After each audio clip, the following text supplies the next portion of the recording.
Hi viewers, welcome to Telugu world.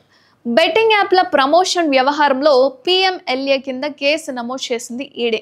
కొన్నిసార్లు మనం చేసే చిన్న చిన్న తప్పులే మనల్ని జైలు పాలు చేస్తాయి అనడానికి ఇదొక నిదర్శనంగా చెప్పుకోవచ్చు. ఇందులో ప్రముఖుల స్టేట్మెంట్ను కూడా రికార్డ్ చేయబోతుందట.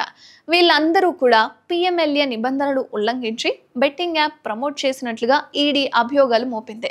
నిషేధిత బెట్టింగ్ యాప్లకు ప్రచారం చేయడం అనేది ఈ వ్యవహారంలో యాంకర్లు ఉన్నారు, టీవీ నటులు ఉన్నారు, అండ్ సోషల్ మీడియా ఇన్ఫ్లుయెన్సర్ల నుంచి సినీ ప్రముఖుల వరకు అందరి మీద ఇప్పటికే తెలంగాణ పోలీసులు అయితే కేసు నమోదు చేశారు.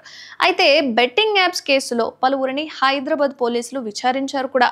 దీనిపై సిట్ను కూడా ఏర్పాటు చేసింది తెలంగాణ ప్రభుత్వం.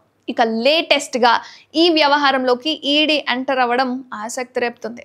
హైదరాబాద్ పోలీసులు నమోదు చేసిన FIR ఆధారంగా ఈ కేసులో ఈడీ దర్యాప్తు చేయబోతుంది. యువతను ఆకట్టుకునేందుకు బెట్టింగ్ యాప్స్ నిర్వాహకులు, యూట్యూబర్లు, టాలీవుడ్ నుంచి బాలీవుడ్ వరకు అందరు నటులందరూ కూడా ఎవరైతే ప్రమోషన్ చేశారో వాళ్ళందరికీ శిక్ష ఖాయం అంటున్నారు. దీనికోసం వారికి లక్షల్లో, కోట్లల్లో చెల్లిస్తున్నారు. అయితే యాప్ ప్రమోషన్కు సంబంధించిన మొత్తాన్ని IT రిటర్న్స్లలో లెక్కలు చూపించడం లేదన్న ఆరోపణలు కూడా ఉన్నాయి. దీంతో మనీ లాండరింగ్ కింద ఈడీ కేసు నమోదు చేసింది. మరోవైపు సెలబ్రిటీలు వారు ప్రమోట్ చేసిన వీడియోలను సోషల్ మీడియా యాప్స్లో సర్క్యులేట్ చేస్తున్నారు. వారికి లక్షల సంఖ్యలో ఫాలోవర్స్ ఉండడంతో బెట్టింగ్ యాప్స్ ఇంకా వేగంగా జనాల్లోకి వెళ్ళిపోతున్నాయి. ఈజీ మనీ వేటలో అనేక మంది బెట్టింగ్స్కి అడిక్ట్ అయిపోయి ప్రాణాలను పోగొట్టుకునే వాళ్ళు ఉన్నారు.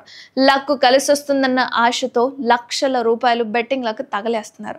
ఉన్నతోద్యోగుల నుంచి రోజు కూలీల వరకు కూడా, గృహిణుల నుంచి విద్యార్థుల వరకు ప్రతి ఒక్కరూ ఈ ఆన్లైన్ బెట్టింగ్కి బానిసలైపోతున్నారు. చివరికి లక్షల్లో కనిపిస్తున్న అప్పులను తీర్చే మార్గం కనిపించక సొంత వారికి ముఖం చూపించలేక ఆత్మహత్యలకు పాల్పడుతున్నారు. ఈ విధంగా ప్రతి ఒక్కరిని బెట్టింగ్ యాప్లకు అడిక్ట్ చేస్తున్న ప్రతి ఒక్కరికి ఇప్పుడు ఈడీ సమాధానం చెప్పబోతుందా అంటే అవును అంటున్నారు నెటిజన్స్. మీరేమంటారు? కామెంట్ చేయండి.